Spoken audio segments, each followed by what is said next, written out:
Every new book release is filled with smaller fun facts, Easter eggs, references to Star Wars legends, and more. And Alphabet Squadron by Alexander Freed is no different. Today I'm going to run through the list of everything I picked out while reading. There will be some spoilers for the book ahead. The main conflict of the story is about Alphabet Squadron taking on the 204th Imperial Fighter Wing, also known as Shadow Wing. You can read more about them in the comic series TIE Fighter by Jody Houser. There are 6 squadrons in Shadow Wing, and the comic is about Squadron 5 specifically. While none of the pilots appear by name in the book, their commanding officer, Colonel Nares, nicknamed Grandmother, does have a significant role. Their Star Destroyer headquarters, the Pursuer, is in both the comic and the book. They also use a Quasar Fire-class cruiser carrier named the Airy during away missions. Shadow Wing is said to have flown at Mimban, possibly during the battle scene in Solo, a Star Wars story. TIE pilot Erica Quell notes the differences between flying in atmosphere and flying in the vacuum of space. She points out that she normally doesn't have to worry about atmospheric conditions, which reminded me of a short story by Jason Fry titled Last Call at the Zero Angle, in which vac-heads and groundhogs argue over which kind of pilot is more capable. Alphabet Squadron takes place very shortly after the Battle of Endor. By that point, about 12,000 Imperials had defected and were placed in a makeshift shanty town called Trader's Remorse, where New Republic officials would decide what to do with them. Hard drugs like Rill or Death Sticks were considered contraband there, but were traded around. Quell is one of those defectors, and part of her time at Trader's Remorse is spent with a reprogrammed ITO torture droid. Erica thinks back to Imperial methods of questioning and mentions Imperial loyalty officers, an idea first introduced to Star Wars by the character Cinder in the Aftermath trilogy. Operation Cinder is ongoing at this point in the timeline. Quell mentions Vardos, Candevant, Commenor, and Naboo as targeted planets. The attack on Vardos was seen in Battlefront 2. The attacks on Candevant and Commenor were both seen or mentioned in the Shattered Empire comics. Erica also says Naboo was saved with the help of Imperial Special Forces commandos. The events on Naboo are shown in Shattered Empire and Battlefront 2, where we see Inferno Squad help rescue the planet. Other genocides are compared to Operation Cinder. Lasan is mentioned, which we first heard about in Star Wars Rebels. The Din Mo genocides personally involved Darth Vader and were originally mentioned in Alexander Freed's first Star Wars book, Battlefront Twilight Company. Alphabet Squadron's intelligence officer, Aiden Cairn, notes the loss of 2 ships, Huntsman and Kalpana. Huntsman was the name of an Imperial cruiser in the old X-Wing vs. TIE Fighter game. Kalpana may have been named for the Supreme Chancellor who served the Republic before Chancellor Valorum. Cairn himself is a Balasar, the same species as Elon Sleaze Bogano from Attack of the Clones.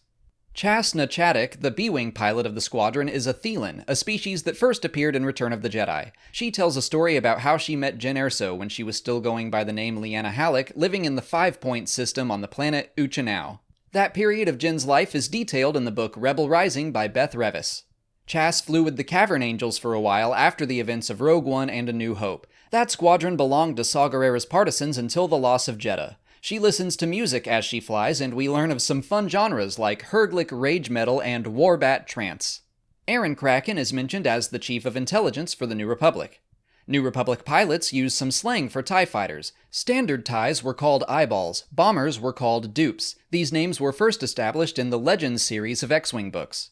The Pike Syndicate, Crimson Dawn, and the Crymora Syndicate are all very briefly mentioned. The Pikes first appeared in the Clone Wars and then made its big screen debut alongside Maul's Crimson Dawn in Solo: A Star Wars Story. Crymora has only been mentioned in books and comics so far, but it has popped up frequently. Some New Republic pilots are hunted by Shadow Wing after intercepting an encoded Imperial transmission. They speculate on what the message might hold, worrying that they found evidence of a third Death Star, but they brush that idea aside, figuring someone will build another planet killer someday, but hopefully not for centuries. Unfortunately, it only took 30 years. Those pilots are tracked through hyperspace, similar to what happens in The Last Jedi, but the method is completely different, and I won't spoil that because it was a fun mystery. It's revealed that Y-Wings are unable to jump to hyperspace without an astromech droid. That's new information to me. Alphabet Squadron's Y-Wing pilot uses a C-Series astromech droid named T-5. It's the same model of droid as Chopper from Star Wars Rebels. A New Republic pilot daydreams about joining the University of Katamai to teach fine art. The university was first mentioned in the Legends Knights of the Old Republic comics. The Empire is understandably in disarray immediately after the destruction of the second Death Star. It's mentioned that a general demanded all Imperial forces rally under his command, which reminded me of the warlord situation in Legends. Admiral Sloane and Moff Pandion are brought up as possible leaders, both of whom appeared in the Aftermath books, although Pandion died in the first one, so that firmly places Alphabet Squadron before Aftermath. There are also lies about an immortal emperor, which echoes the Dark Empire comics, but could potentially mean so much more with the release of The Rise of Skywalker. The New Republic studies the Starfighter tactics taught at the Imperial Skystrike Academy, which was first shown in Star Wars Rebels Season 3. A handful of famous rebel hunters are also mentioned. Volt Scaris taught at Skystrike and appeared many times in Star Wars Rebels. Baron Rudor was another Rebels creation, although his career was less impressive. A third pilot, Neosephine Kalorda, is a creation of the book. A character begins telling a story by saying, "It feels a long time ago now, far away from here." In other words, a long time ago in a galaxy far, far away. Alphabet Squadron's X-Wing pilot is the former TIE Fighter pilot, Yrica Quell, and she has to learn how to use the new Starfighter's shield controls since TIE Fighters don't have them. A pilot declamps from a cruiser in hyperspace to enter real space, and the described effect matches what we've seen happen in Star Wars Rebels. Quell uses Cluzon 36 trace readings to pick up Shadow Wing's trail.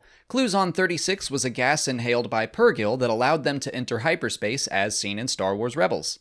Hera Syndulla plays a significant role in the story, and with her come a number of other references to Star Wars Rebels and its cast of characters. Strangely, there is no mention of Jacen Syndulla. Hera's call sign is Spectre Leader, a reference to the call signs from Rebels. She admires Chassis B-Wing and recalls bringing the first prototype into battle as seen in the Rebels episode Wings of the Master. Hera commands an Acclamator-class assault ship called the Lodestar. They first appeared in Attack of the Clones and remained present throughout the Clone Wars and Star Wars Rebels. The White Book is brought up as the Rebel Alliance's military field guide. It was first mentioned in Freed's Battlefront Twilight Company. Imperial Governor Adelhard is mentioned at the Anowit sector. His story was told in the mobile game Star Wars Uprising. A smuggler uses a Gatroc 690 light freighter, a ship that first appeared in Before the Awakening as a ship that Rafe found on Jakku, refurbished, and flew until it was stolen from her. The Imperial Akresker jail is mentioned, which was created for the Dr. Aphra comics as a mobile junk prison that Aphra had to escape before it crashed into a planet. We learn of a new Jedi temple in the Harkrova system that Hera used in the past to hide Rebel supplies. As Alphabet Squadron explores it, they discuss General Luke Skywalker, and I think that's the first we learned he held that rank in canon. It's clear not everyone in the Rebellion or New Republic knew for sure Luke was a Jedi or even what that meant, but rumors were at least going around. While Alphabet Squadron is present at the temple, they see a lone ship make a pass at the planet.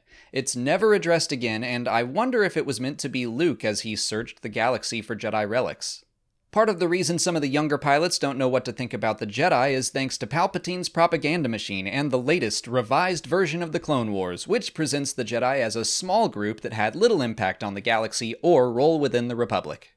Scientists who were formerly part of the Tarkin Initiative are mentioned as now helping the New Republic. That group was responsible for the development of both Death Stars and many more secret, experimental pieces of technology.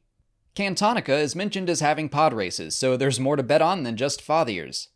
A number of Rebel and New Republic squadrons were created for this book, including Riot Squadron's A-Wing pilots who flew at the Battle of Endor, Hound Squadron, a B-Wing group formed from the surviving members of two squadrons that were nearly destroyed in the months following the Battle of Hoth, a Y-Wing group called Hail Squadron, and Hammer and Meteor squadrons.